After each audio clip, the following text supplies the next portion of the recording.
Hi, എല്ലാവർക്കും Meenu Mohan PSC ടിപ്സിലേക്ക് സ്വാഗതം. ലിസ്റ്റുകളുമായി ബന്ധപ്പെട്ട ചോദ്യോത്തരങ്ങളാണ് നമ്മൾ ചർച്ച ചെയ്തുകൊണ്ടിരിക്കുന്നത്.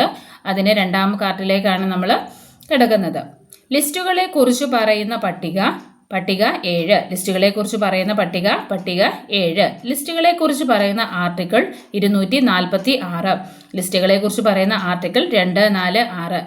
3 തരമുള്ള ലിസ്റ്റുകളാണ് ഉള്ളത്. Union list, state list, concurrent list. Union ലിസ്റ്റിൽ പ്രധാനമായും 97 വിഷയമാണ് ഉൾപ്പെടുത്തിയിരിക്കുന്നത്. യൂണിയൻ ലിസ്റ്റിലെ വിഷയങ്ങളുടെ എണ്ണം 97. യൂണിയൻ ലിസ്റ്റിൽ നിയമനിർമ്മാണം നടത്താനുള്ള അധികാരമുള്ളത് പാർലമെന്റിന് അല്ലെങ്കിൽ കേന്ദ്ര നിയമനിർമ്മാണ സഭയ്ക്ക്. യൂണിയൻ ലിസ്റ്റിൽ നിയമനിർമ്മാണം നടത്തുന്നത് പാർലമെന്റ് അല്ലെങ്കിൽ കേന്ദ്ര നിയമനിർമ്മാണ സഭയാണ്. യൂണിയൻ ലിസ്റ്റിലെ പ്രധാനപ്പെട്ട വിഷയം എന്ന് പറഞ്ഞാൽ ദേശീയ പ്രാധാന്യമുള്ള വിഷയങ്ങൾ, രാജ്യം മുഴുവൻ പൊതുവായ നയങ്ങൾ രൂപപ്പെടുത്തുന്നതുമായി ബന്ധപ്പെട്ട വിഷയങ്ങളാണ് യൂണിയൻ ലിസ്റ്റിൽ ബന്ധപ്പെട്ടിരിക്കുന്നത്. ഇനിയുള്ളത് സംസ്ഥാന ലിസ്റ്റാണ്. സംസ്ഥാന ലിസ്റ്റിൽ നിലവിൽ 61 വിഷയങ്ങൾ ഉണ്ട്. സംസ്ഥാന ലിസ്റ്റിൽ നിലവിൽ 61 വിഷയങ്ങളാണ് ഉള്ളത്. മുൻപ് 66 വിഷയങ്ങളാണ് ഉണ്ടായിരുന്നത്. മുൻപ് 66 വിഷയമാണ് ഉണ്ടായിരുന്നത്.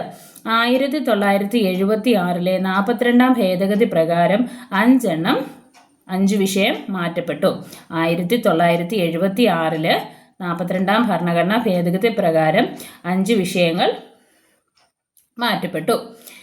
ഇവിടെ നിയമനിർമ്മാണം നടത്തുന്നത് സംസ്ഥാന നിയമനിർമ്മാണ സഭയാണ്. അതായത് സംസ്ഥാന ലിസ്റ്റുകളിൽ നിയമനിർമ്മാണം നടത്തുന്നത്, സംസ്ഥാന ലിസ്റ്റുമായി ബന്ധപ്പെട്ട വിഷയങ്ങളിൽ നിയമനിർമ്മാണം നടത്തുന്നത് സംസ്ഥാന നിയമനിർമ്മാണ സഭയാണ്. Concurrent list. കൺകറന്റ് ലിസ്റ്റ് എന്ന് പറയുമ്പോൾ അതിൽ എത്ര വിഷയങ്ങളുണ്ടായിരുന്നു? കൺകറന്റ് ലിസ്റ്റിൽ 52 വിഷയങ്ങളാണ് ഉണ്ടായിരുന്നത്. കൺകറന്റ് ലിസ്റ്റിൽ 52 വിഷയങ്ങളാണ് ഉണ്ടായിരുന്നത്. ഇപ്പോൾ അതായത് മുമ്പ് 47 വിഷയങ്ങളാണ് കൺകറന്റ് ലിസ്റ്റിൽ ഉൾപ്പെടുത്തിയിരുന്നത്. അപ്പോൾ ചോദ്യം വരുന്നത് കൺകറന്റ് ലിസ്റ്റിൽ നിലവിലുള്ള വിഷയങ്ങളുടെ എണ്ണം 52. കൺകറന്റ് ലിസ്റ്റിൽ മുൻപുള്ള വിഷയങ്ങളുടെ എണ്ണം, അതായത് 1976 42-ാം ഭരണഘടനാ ഭേദഗതി പ്രകാരം 47 വിഷയമുണ്ടായിരുന്ന കൺകറന്റ് ലിസ്റ്റിലേക്ക് സംസ്ഥാന ലിസ്റ്റിൽ നിന്നും ഒഴിവാക്കപ്പെട്ട 5 എണ്ണം കൂട്ടിച്ചേർത്ത് കൺകറന്റ് ലിസ്റ്റ് 47 + 5 52 വിഷയങ്ങളിലേക്ക് മാറ്റപ്പെട്ടു. അപ്പോൾ സംസ്ഥാന ലിസ്റ്റിൽ നിന്നും 1976 42-ാം ഭരണഘടനാ ഭേദഗതി പ്രകാരം ഒഴിവാക്കപ്പെട്ട അല്ലെങ്കിൽ മാറ്റപ്പെട്ട 5 വിഷയങ്ങൾ കൺകറന്റ് ലിസ്റ്റിലേക്ക് കൂട്ടിച്ചേർത്തപ്പോൾ 47 ആയിരുന്ന കൺകറന്റ് ലിസ്റ്റിലെ വിഷയങ്ങൾ 52ലേക്ക് മാറ്റപ്പെട്ടു. അപ്പോൾ കൺകറന്റ് ലിസ്റ്റിൽ നിലവിൽ 52 വിഷയങ്ങൾ ഉണ്ട്. കൺകറന്റ് ലിസ്റ്റിലെ നിയമനിർമ്മാണം നടത്തുന്നത് സ്റ്റേറ്റ് ഗവൺമെൻറ്റും സെൻട്രൽ ഗവൺമെൻറ്റും ഒരുമിച്ചാണ്. കൺകറന്റ് ലിസ്റ്റുമായി ബന്ധപ്പെട്ട വിഷയങ്ങളിൽ നിയമനിർമ്മാണം നടത്തുന്നതിനുള്ള അധികാരമുള്ളത് സ്റ്റേറ്റ് ഗവൺമെൻറ്റിനും സെൻട്രൽ ഗവൺമെൻറ്റിനുമാണ്. കൺകറന്റ് ലിസ്റ്റ് എന്ന ആശയം നമ്മൾ എടുത്തിരിക്കുന്നത് ആസ്ട്രേലിയയിൽ നിന്നാണ്. ആസ്ട്രേലിയൻ ഭരണ സംവിധാനത്തിൽ നിന്നാണ് കൺകറന്റ് ലിസ്റ്റ് എന്ന ആശയം നമ്മൾ കടമെടുത്തിരിക്കുന്നത്. എന്നിരുന്നാലും കേന്ദ്ര ഗവൺമെൻറ് പാസ്സാക്കുന്ന നിയമങ്ങൾ നിലനിൽക്കുക ഉള്ളൂ. നമ്മുടെ ഈ കൺകറന്റ് ലിസ്റ്റിൻ്റെ പ്രധാനപ്പെട്ട കാര്യമെന്ന് പറഞ്ഞാൽ സ്റ്റേറ്റ് ഗവൺമെൻറ്റും സെൻട്രൽ ഗവൺമെൻറ്റും കൂടെയാണ് അവിടെ നിയമനിർമ്മാണം നടത്തുന്നത്. പക്ഷേ സ്റ്റേറ്റ് ഗവൺമെൻറ്റിനും സെൻട്രൽ ഗവൺമെൻറ്റിനും ഒരു വിഷയത്തിൽ അഭിപ്രായ വ്യത്യാസം വന്നാൽ തീരുമാനമെടുക്കുന്നത് എപ്പോഴും ആരായിരിക്കും? സെൻട്രൽ ഗവൺമെൻറ്റിൻ്റെ തീരുമാനങ്ങളായിരിക്കും പ്രാബല്യത്തിൽ വരുന്നത്. അതായത് കൺകറന്റ് ലിസ്റ്റിൽ സെൻട്രൽ ഗവൺമെൻറ്റും സ്റ്റേറ്റ് ഗവൺമെൻറ്റും കൂടി ചേർന്ന് തീരുമാനങ്ങൾ എടുക്കുന്നു. പക്ഷേ ഒരു പ്രശ്നം വരികയാണെങ്കിൽ എപ്പോഴും ആ പ്രശ്നം പരിഹരിക്കുന്നതിനുള്ള തീരുമാനം മുൻകൂട്ടി എടുക്കാനും നടപ്പിൽ വരുന്നതും സെൻട്രൽ ഗവൺമെൻറ്റിൻ്റെ നിയമങ്ങൾ ആയിരിക്കും.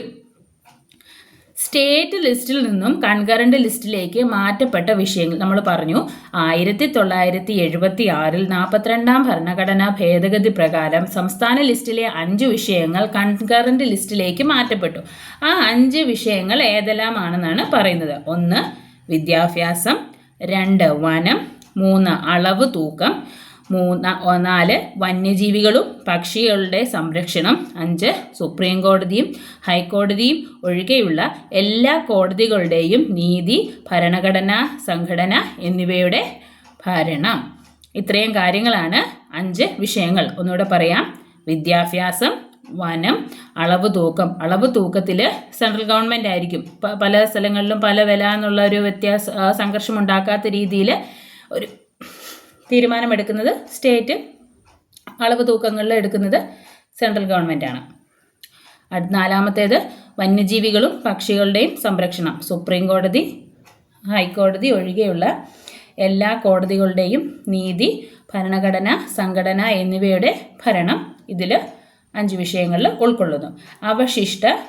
അടുത്തത് ടോപ്പിക്കാണ് അവശിഷ്ട അധികാരങ്ങൾ.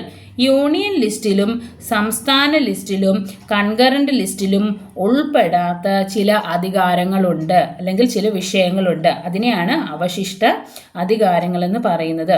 യൂണിയൻ ലിസ്റ്റിലും കൺകറന്റ്, അതായത് അവശിഷ്ട അധികാരം എന്നാൽ യൂണിയൻ ലിസ്റ്റിലും കൺകറന്റ് ലിസ്റ്റിലും സംസ്ഥാന ലിസ്റ്റിലും ഉൾപ്പെടാത്ത വിഷയങ്ങൾ ഉൾക്കൊള്ളുന്നതാണ് അവശിഷ്ട അധികാരം. അവശിഷ്ട അധികാരം എന്ന ആശയം നമ്മൾ കടമെടുത്തിരിക്കുന്നത് കാനഡയിൽ നിന്നാണ്. അവശിഷ്ട അധികാരം എന്ന ആശയം നമ്മൾ കടമെടുത്തിരിക്കുന്നത് കാനഡയിൽ നിന്നാണ്. അവശിഷ്ട അധികാരത്തിന് ഉദാഹരണം സൈബർ നിയമം. അവശിഷ്ട അധികാരത്തിന് ഉദാഹരണം സൈബർ നിയമം. കേന്ദ്ര നിയമനിർമ്മാണ സഭ അല്ലെങ്കിൽ പാർലമെന്റ് ആണ് അവശിഷ്ട അധികാരങ്ങളുമായി ബന്ധപ്പെട്ട് നിയമനിർമ്മാണം നടത്തുന്നത്. അപ്പോൾ ചോദ്യം, അവശിഷ്ട അധികാരങ്ങളുമായി ബന്ധപ്പെട്ട നിയമനിർമ്മാണം നടത്തുന്നത് കേന്ദ്ര നിയമനിർമ്മാണ സഭ അല്ലെങ്കിൽ പാർലമെന്റ്. PSC എക്സാമുകൾക്ക് മെയിനായി വരുന്ന state list, concurrent list, union ലിസ്റ്റുമായി ബന്ധപ്പെട്ട ഇമ്പോർട്ടൻ്റ് ആയിട്ടുള്ള ചോദ്യോത്തരങ്ങളാണ് നമ്മൾ ചർച്ച ചെയ്തു വച്ചിരിക്കുന്നത്. അടുത്ത ക്ലാസ്സിൽ വീണ്ടും കാണാം. താങ്ക്